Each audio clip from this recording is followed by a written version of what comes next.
Hello student, welcome to coherent English classes. मैं हूं आपका इंस्ट्रक्टर मोहम्मद ज़ियाउल्लाह कमर। आप देख रहे हैं हमारी YouTube channel coherent English classes. और आज इस वीडियो के अंदर हम लोग डिस्कस करने जा रहे हैं बिहार स्कूल एग्जामिनेशन बोर्ड के 12th की किताब रेनबो पार्ट 2 के chapter number 1 Indian civilization culture के पैराग्राफ नंबर 8 से लेकर पैराग्राफ नंबर 10 तक को हम लोग डिस्कस करेंगे। सबसे पहले लाइन बाय लाइन ट्रांसलेट करेंगे और फिर उसकी जो है वर्ड मीनिंग को भी देखने की कोशिश करेंगे। तो आइए स्टार्ट करते हैं बिना समय गवाए हुए। Indian civilization culture from paragraph number 8 to paragraph number 10। They saw that का मतलब क्या होता है? उन्होंने देखा कि, यानी कि हमारे जो पूर्वज थे, बाप दादा थे, उसने देखा कि किंग्स एंड देयर स्वॉर्ड्स का मतलब क्या है? स्वॉर्ड्स का मतलब होता है तलवार।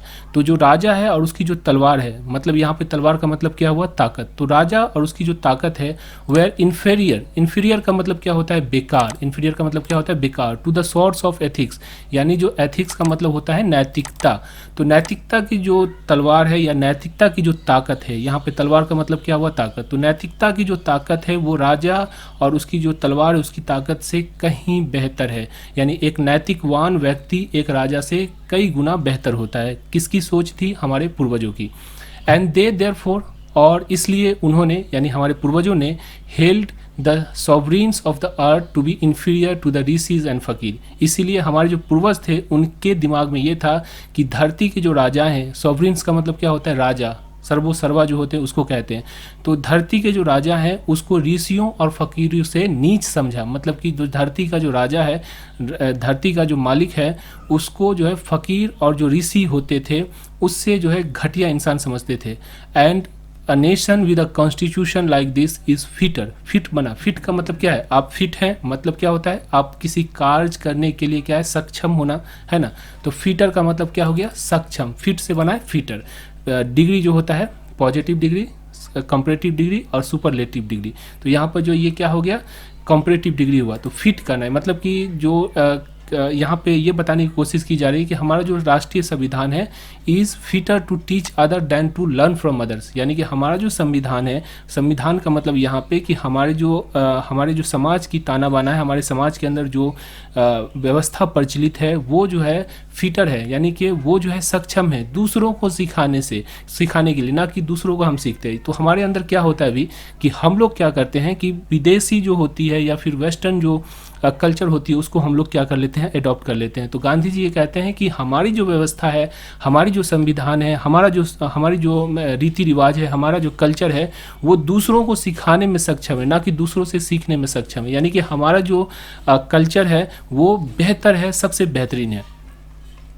This nation had court, lawyers and doctor. इस देश के अंदर, यानी कि हमारे भारत के अंदर, अदालत भी है, वकील भी हैं और डॉक्टर भी थे। But they were all within bounds. Bound का मतलब क्या होता है? सब जो है अपने सीमा के अंदर, अपनी जो है हद के अंदर थे। लेकिन वे सभी क्या थे? वो अपने हद के अंदर थे। Everybody knew that professions were not particularly superior. हर कोई जानता था कि ये जो व्यवसाय है जिस पे वो लगे हुए हैं, कोई डॉक्टर है, कोई वकील है या कोई अदालत के अंदर जज है, ये जो व्यवसाय है विशेष रूप से श्रेष्ठ नहीं है। क्योंकि यहाँ पे ये समझाने की कोशिश की गई है कि देखिए होता क्या है कि अगर हम किसी प्रोफेशन में लगे हुए रहते हैं, किसी जो है सो अच्छे ओहदे पे रहते हैं, तो हम लोग क्या करते हैं? उसका यूटिलाइज़ करते हैं, मतलब मिस यूटिलाइज़ करते हैं उससे जो है हम लोग जो है सो ब्राइब करने की कोशिश करते हैं।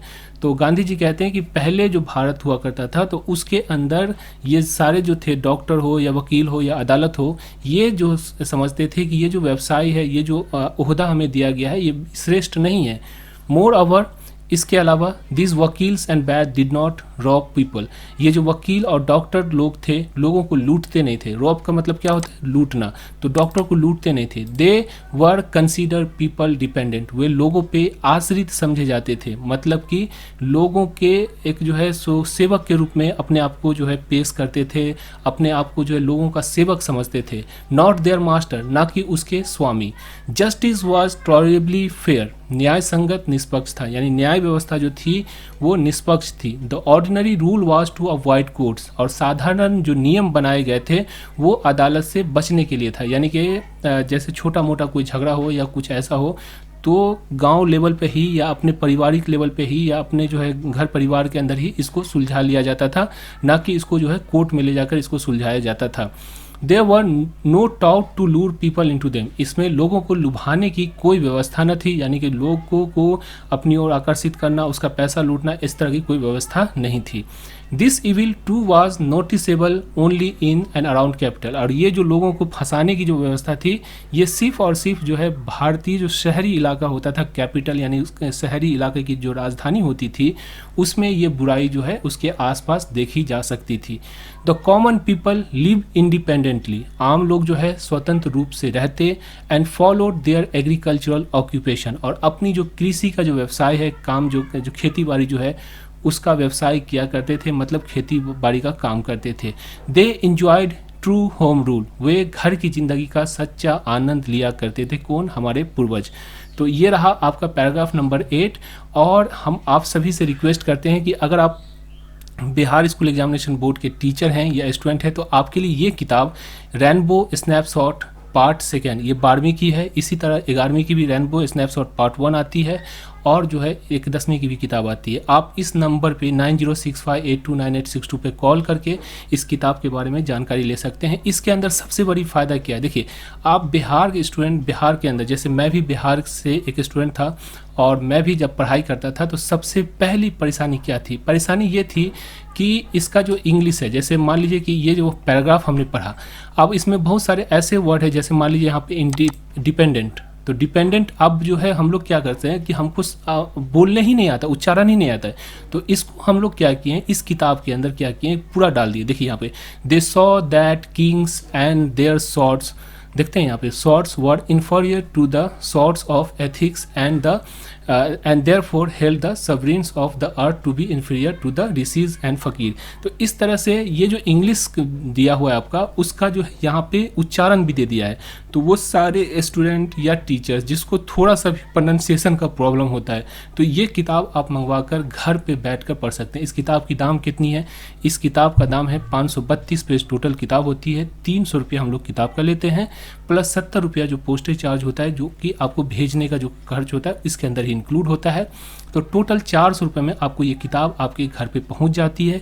साथ में वीडियो पूरा सॉल्यूशन दे देते हैं, तो कहीं जाने की ज़रूरत ही नहीं है, घर पे बैठकर जो है आराम से आप पढ़ भी सकते हैं और 2-4 आदमी को पढ़ा भी सकते हैं। तो ज़रूर आप परचेज करना चाहते हैं तो इस नंबर पे 9065829862 पे कॉल कर सकते हैं। आगे चलते हैं paragraph number 9।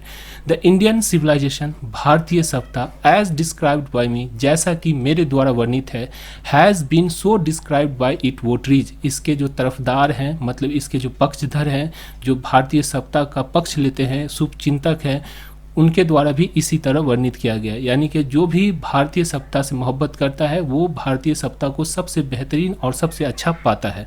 In no parts of the world, दुनिया के किसी भी हिस्से में, एंड अंडर नो सिविलाइजेशन, और कोई भी सभ्यता में, have all man attended perfection, वहाँ के सभी लोग जो है परफेक्शन को यानी कि सिद्धि को प्राप्त नहीं करते हैं। सिद्धि मतलब कि एक परफेक्ट इंसान नहीं बन पाते हैं।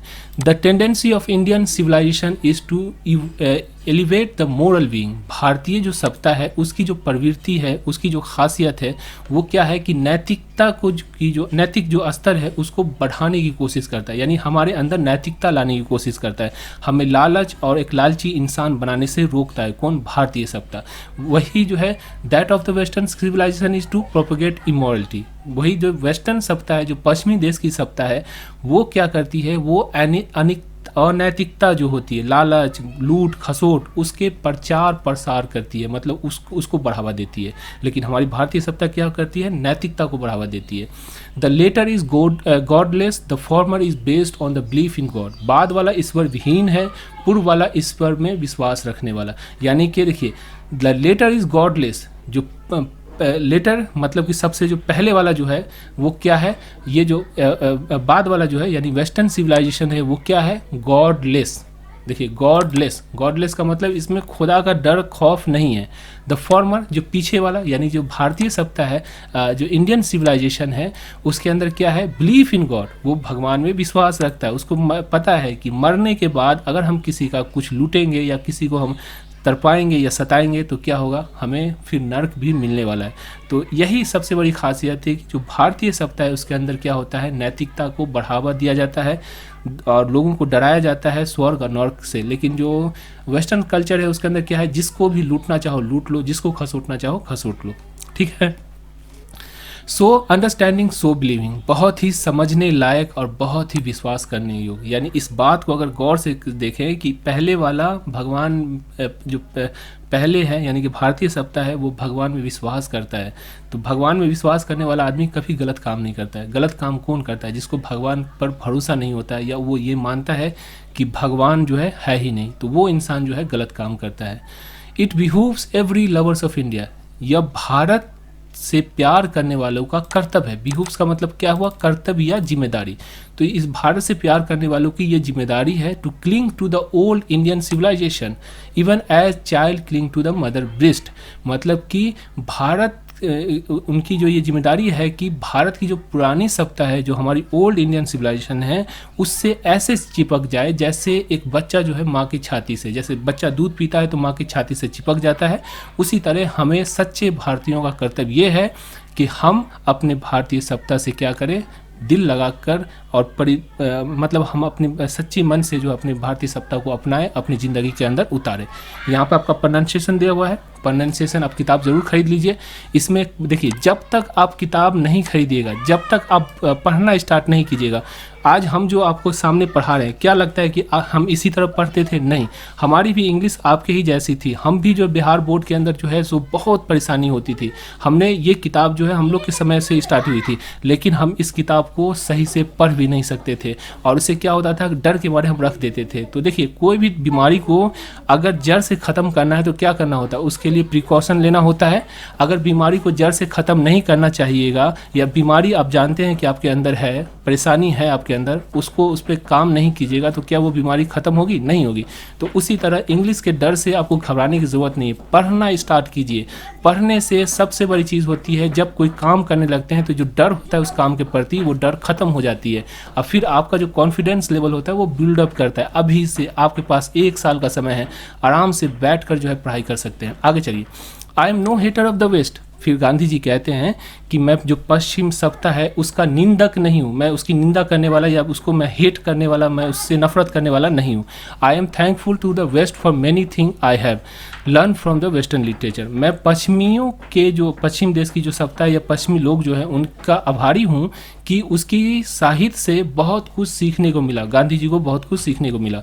But I am thankful the modern civilization for teaching me that. लेकिन मैं आधुनिक सत्ता का आभारी हूँ ये सिखाने के लिए कि if I want India to raise to it fullest height, यानी कि अगर मैं एक भारतीय हूँ और भारत को शिखर तक पहुंचाना चाहता हूं, यानी कि कामयाबी की बुलंदियों तक पहुंचाना चाहता हूं, तो I must tell my country man frankly that, मुझे अवश्य ही अपने देशवासियों से साफ तौर पर कह देना चाहिए कि after years and years of experience of modern civilization, यानी कि आधुनिक सत्ता के वर्षों वर्ष के अनुभव के बाद, आई हैव लर्न वन लेसन, मैंने एक लेसन सीखा, मतलब मैंने एक सबक सीखा। क्या सबक सीखा?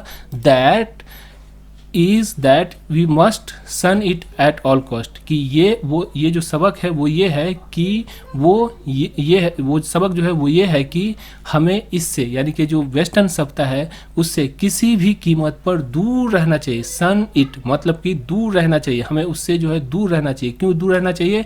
क्योंकि वो जो है लूट खसोट को प्रोपेगेट करता है। अगर हम इंडिया के अंदर अगर वेस्टर्न कल्चर को ले आएंगे, वेस्टर्न सत्ता को अपना लेंगे, तो हमारे अंदर भी जो लूट खसोट की जो प्रवृत्ति है वो बढ़ती हुई चली जाएगी। और आप देख ही रहे हैं जैसे जैसे वेस्टर्न कल्चर का प्रभाव इंडियन कल्चर पर पड़ता है, डॉक्टर हॉस्पिटल तक, यहाँ तक बड़ी बड़ी हॉस्पिटल है, बहुत अच्छा बिल्डिंग है, लेकिन वहाँ जाइएगा तो वहाँ गरीब अमीर नहीं देखा जाता है। आप गरीब है तब भी आपका खून चूस लेगा और अमीर है तब भी आपका पैसा ले लेता है। तो ये जो लूट खसोट की व्यवस्था है, क्योंकि हम लोग वेस्टर्न कल्चर को पढ़ते हैं, वेस्टर्न लिटरेचर को पढ़ते हैं, वेस्टर्न सोच जो है डेवलप होने लगी है, जिसकी वजह से क्या हो रहा है कि लूट खसोट हमारे अंदर पैदा होती जा रही है। समझ में आ गया? तो ये प्रोनाउंसिएशन हुआ। अब जो है हमने जो 3 पैराग्राफ को पढ़ा है उसका जो वर्ड मीनिंग है उसको भी हम लोग देख लेते हैं। आप अपनी एक कॉपी बना लीजिए जिसके अंदर इस वर्ड मीनिंग को आप जो है लिख सकते हैं। इससे क्या फ़ायदा होगा, इससे फ़ायदा होगा कि साथ में जो है आप सिलेबस को भी पढ़ लिए और वर्ड मीनिंग की वजह से आपकी अंडरस्टैंडिंग भी बढ़ गई, और लास्ट में जब एग्ज़ाम होगा, जब पेपर आपके सामने दिया जाएगा, वो इंग्लिश में रहेगा ना कि हिंदी के अंदर रहेगा। तो अगर आपको वर्ड्स का मीनिंग ही नहीं आएगा तो फिर क्या होगा, फिर तो आप परेशान हो जाएगा। यहाँ पे आपकी सुविधा के लिए यहाँ पे हमने जो है वर्ड साथ में प्रोनाउंसिएशन अब प्लस जो है वर्ड्स का जो मीनिंग है उसको भी दे दिया है। तो आइए देखते हैं वर्ड मीनिंग को। अच्छा लगेगा। स्वॉर्ड, SWORD, स्वॉर्ड, स्वॉर्ड का मतलब क्या होता है, तलवार, स्वॉर्ड। और स्वॉर्ड्स मतलब तलवारें, एक से अधिक, बहुवचन हो गया तो एस लगा के प्लूरल बनाते हैं। इन्फीरियर, इन्फीरियर का मतलब क्या होता है, इन्फीरियर का मतलब होता है बेकार, निकम्मा, उसको कहते हैं, घटिया जो होता है उसको भी कहते हैं इन्फीरियर। सोवरिन, सोवरिन का मतलब क्या होता है, राजा जो होते हैं, बड़े जो हुक्मरान जो होते हैं उसको कहते हैं क्या चीज़, सोवरिन्स।